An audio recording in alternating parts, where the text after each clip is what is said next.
together!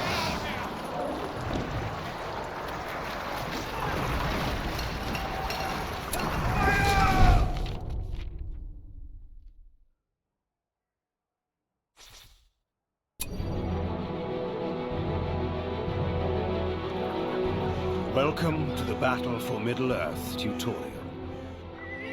Here you will learn the basics of how to lead your forces into war.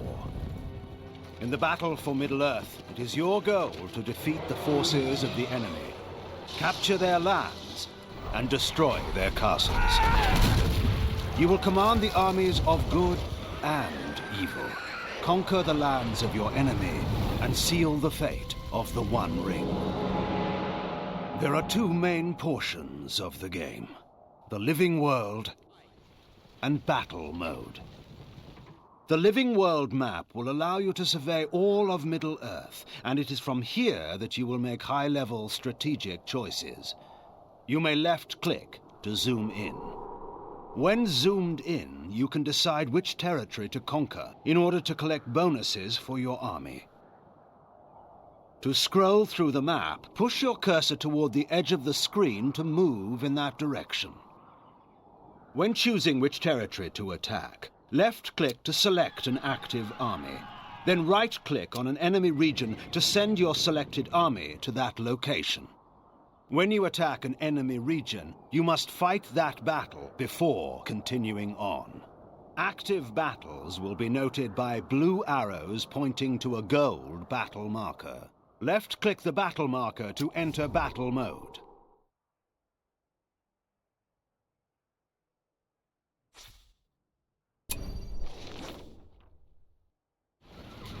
The most critical portion of the game is battle mode. In battle mode, you will be tasked with creating castles or camps, collecting resources, and building an army in order to destroy your enemies. Your forces will consist of infantry, creatures, heroes, and structures. To scroll through the map, push your cursor toward the edge of the screen to move in that direction. To move your units, left-click on a soldier to select him. Keep on your guard! Soldiers move in battalions. Selecting a single soldier will select the entire battalion. Right-click on open ground Take this area. to move your battalion to that location. Left-click on open ground to deselect your units. Deselecting your units will help you avoid issuing unintended orders. Notice that your selection icon changes to an attack cursor when you have units selected and move your mouse over an enemy. To attack, select a unit and right-click on the enemy. Attack! Our forces are under attack! To attack enemy structures, select a unit and Maintain right-click on the building. Take their buildings down!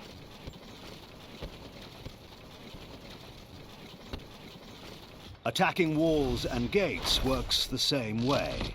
The only siege weapons, like trebuchets, may attack walls.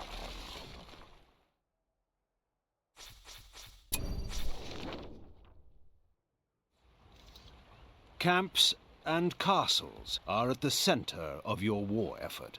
When your last camp or castle is destroyed, so are you. So be sure to protect them at all costs. To build a camp or castle, send your forces to a site and left-click on it. Stand ready! Then left-click on the Build button to begin its construction. Once your camp or castle is built, you may begin to construct useful buildings like barracks or stables. To create these buildings, left-click on any circular plot in your castle, then left-click on the building you wish to construct. Gondor's new archery range is ready! Infantry, creatures, heroes, and structures cost resources. To get more resources, construct buildings that generate resources, like farms or slaughterhouses. The farm is ready! The amount of resources you possess is displayed at the bottom of the palantir. To build more troops, select a building that generates troops, such as a barracks or an archery range. Left-click on a button to create the desired troop type. Your troops will emerge from the building once they are trained. Archers at the ready. Using buildings causes them to gain veterancy. Soldier battalion standing by. Higher veterancy buildings can often build new troop types or upgrades. We've improved the barracks. Command points represent the number of troops you're allowed to train. You cannot build more troops than you have command points. To get more command points, conquer important territories in Middle-earth. Your command point limit is displayed at the bottom of the Palantir along with your resources. The central building of your castle is the Citadel. If the Citadel is destroyed, you cannot build new buildings, and your damaged buildings will not be able to repair themselves. Left-click on the plot beneath the Citadel to rebuild it should it be destroyed. Gates can be opened or closed by selecting them and left-clicking on the Open or Close button.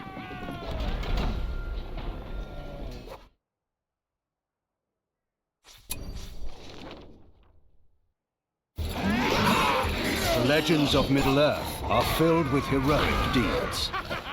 The heroes in the battle for Middle-earth are vital to your success in battle. Heroes like Gandalf are stronger than other units and can gain levels as they kill enemies. When left-clicking on the hero, We'll let them come. his or her rank is shown on a picture in the Palantir. High-ranking heroes have many abilities. To use an ability, select the hero and left-click on the ability. Then right-click on the target.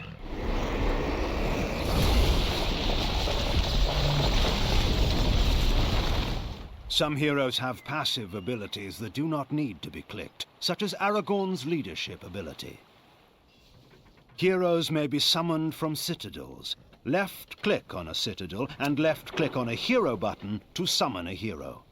I will guide the strength of men. If a hero should fall in battle, he may be revived at your citadel. A wizard arrives precisely when he means to.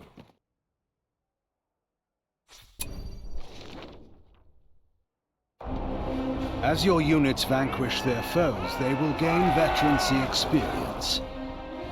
Veteran units deal more damage, are more resistant to enemy attacks, and will heal themselves. There are multiple levels of veterancy, each offering more powerful bonuses. Veteran infantry units are indicated by accompanying banner carriers.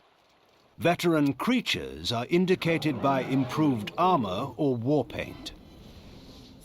Veteran units will also stay with you throughout your campaign. They will retain their veterancy status and upgrades as you progress from mission to mission. Like units, your buildings may increase their veterancy. The more you use a structure, the more potent it We've becomes. improved the archery range. Certain units or upgrades cannot be built until a building gains veterancy.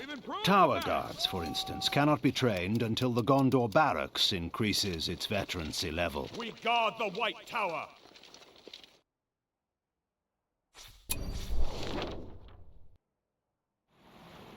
The power of the One Ring and the power of the Even Star can change the fate of Middle-earth. The One Ring or the Even Star grows in power as you destroy your enemies or conquer regions of Middle-earth. The amount of power points you have available to spend will appear on the One Ring or Even Star at the top of the Palantir. Left-click on the One Ring or Even Star when in battle mode to view your powers. When you have collected enough power points, you may select new powers to aid you. Your purchased powers will appear on the left side of the screen just above the Palantir. When your power is ready, you may left-click on it to use it.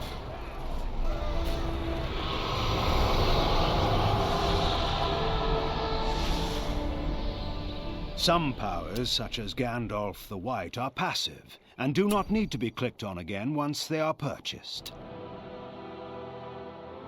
Thank you for watching the Battle for Middle-earth tutorial. Follow these simple guidelines and you will soon dominate the whole of the land. Good luck!